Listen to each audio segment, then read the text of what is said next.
So hello dear students, कैसे हैं आप सभी। आई होप आप लोग बहुत ही अच्छे होंगे। आज हम लोग देखने वाले हैं अंडर 5 क्लिनिक, जो कि 5272 जो वैकेंसी आई है उसका टॉपिक नंबर 12 है।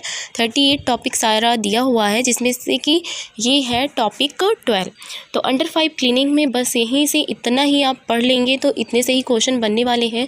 बाकी बहुत ज़्यादा पढ़ने की ज़रूरत नहीं है कि इस वीडियो से पढ़ लें, उस वीडियो से पढ़ लें, 1 घंटे की क्लास ले लें, 2 घंटे की क्लास ले लें। तो आज मैं इसमें सारे टॉपिक को आपका जितना भी उसमें है अंडर 5 क्लिनिक के अंतर्गत आता है उसमें जितना भी है सब इसमें कवर की हुई हूँ। और ये PDF मैं शेयर कर दूँगी टेलीग्राम पे, और इसका बस आप ऑब्जेक्टिव टाइप देख लेंगे तो आपका कल्याण हो जाएगा इस टॉपिक से। तो देखिए अंडर 5 क्लिनिक में क्या आता है कि role and responsibility of ANM and anganwadi और फीमेल हेल्थ वर्कर जो है।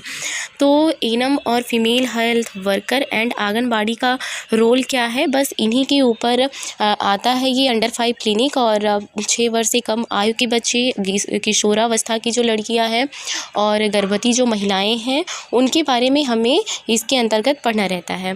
तो देखिए जो एनम का कार्य होता है, अगर पूछे तो एनम का कार्य इम्यूनाइजेशन का होता है। वहीं आंगनबाड़ी का कार्य पूछे तो न्यूट्रिशनल 1 सेकेंड, ये वॉइस आ रही है तो चली जाए, फिर मतलब स्टार्ट करते हैं।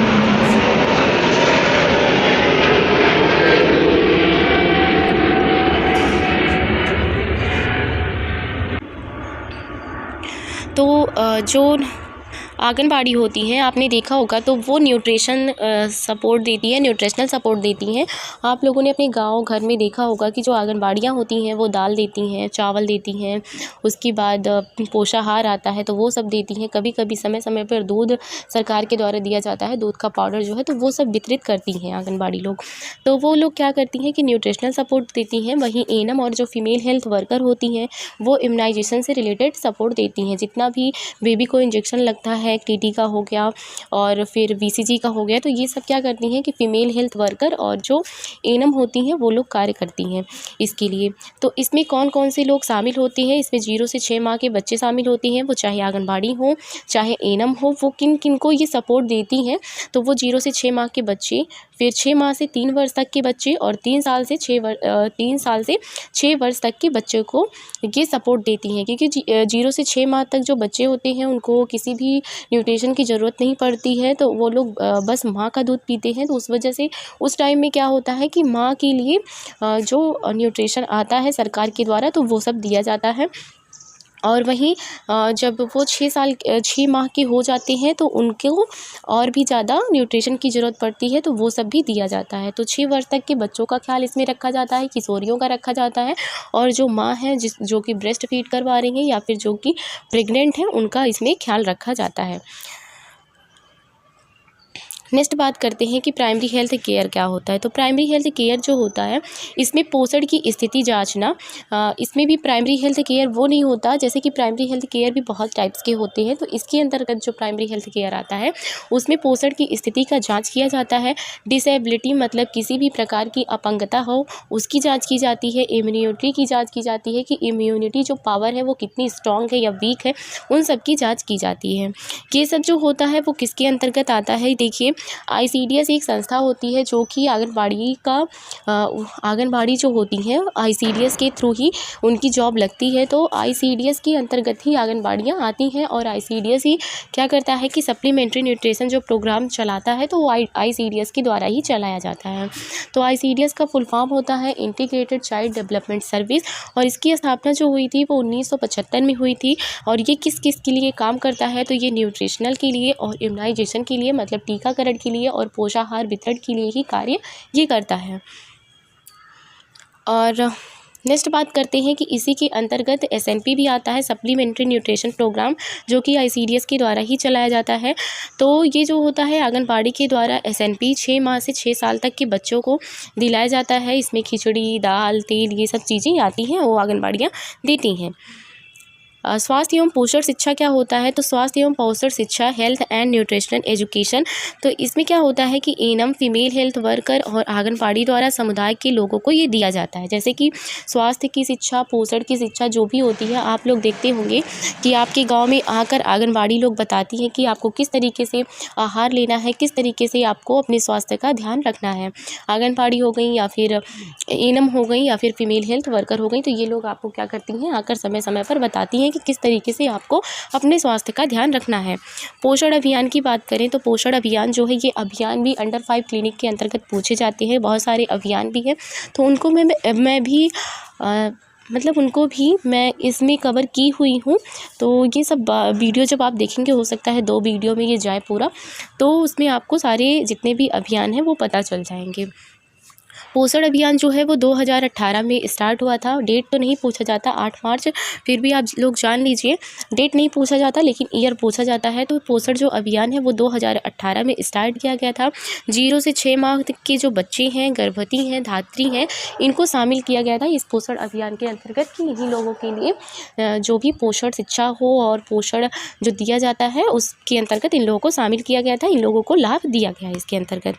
वहीं बात करें कि MCH नेक्स्ट जो प्रोग्राम है हमारा वो MCH है, जिसको मैटरनिटी चाइल्ड हेल्थ सर्विस कहते हैं। ये 1950 में स्टार्ट किया गया था। इसका जो उद्देश्य अगर पूछे कि इसका उद्देश्य क्या था चलाने का, ये डेट आप लोग याद रखना कि 1950 में MCH प्रोग्राम को स्टार्ट किया गया।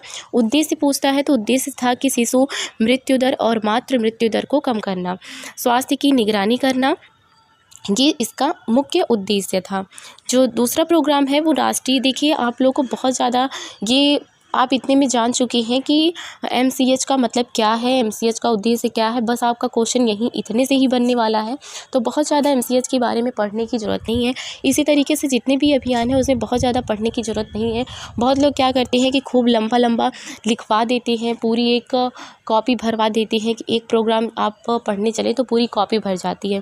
बट इस तरीके से आपको नहीं पढ़ना है, बस जो इम्पॉर्टेंट है उतना ही पढ़ना है। तो देखिए जो प्रोग्राम है ना, बस प्रोग्राम का वो पूछेगा कि किस सन में ये लॉन्च हुआ और इसका क्या मुख्य उद्देश्य था। MCH जैसे आ गया तो उसका फुल फॉर्म क्या है, बस इतनी ही चीज़ें आएंगी। तो फालतू की चीज़ें आपको पढ़ने की कोई ज़रूरत नहीं है। अगर आपको एक्स्ट्रा नॉलेज की ज़रूरत है, मतलब आप एक्स्ट्रा नॉलेज लेना चाहते हैं, तो वो आपके ऊपर डिपेंड करता है, आप पढ़ भी सकते हैं। नेक्स्ट है कि राष्ट्रीय पोषण एनीमिया नियंत्रण कार्यक्रम, जिसको हम शॉर्ट वे में NNACP कहते हैं, national nutrition anaemia control programme. तो ये कब आया? ये 1970 में आया और इसका मुख्य उद्देश्य जो था वो रक्त की कमी को दूर करना था। वो भी किसके अंदर? बेबी के अंदर, जो 6 साल तक के बच्चे हैं उनके अंदर, और किशोरियों के अंतर्गत और माता के अंदर।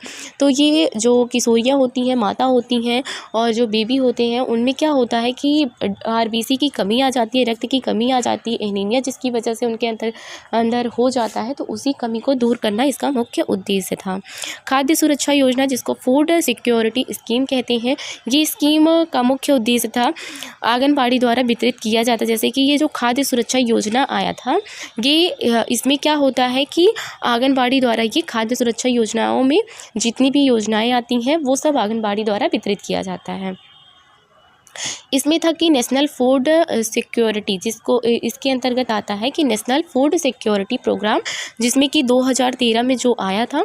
और इसका मुख्य उद्देश्य जो था वो गरीब वर्ग को राशन देना था। मतलब जो ऐसे वर्ग हैं जो कि भोजन से उनका पेट नहीं भर पा रहा है, तो उन्हें क्या करना, उनको राशन वितरित करना, यही इसका मुख्य उद्देश्य था।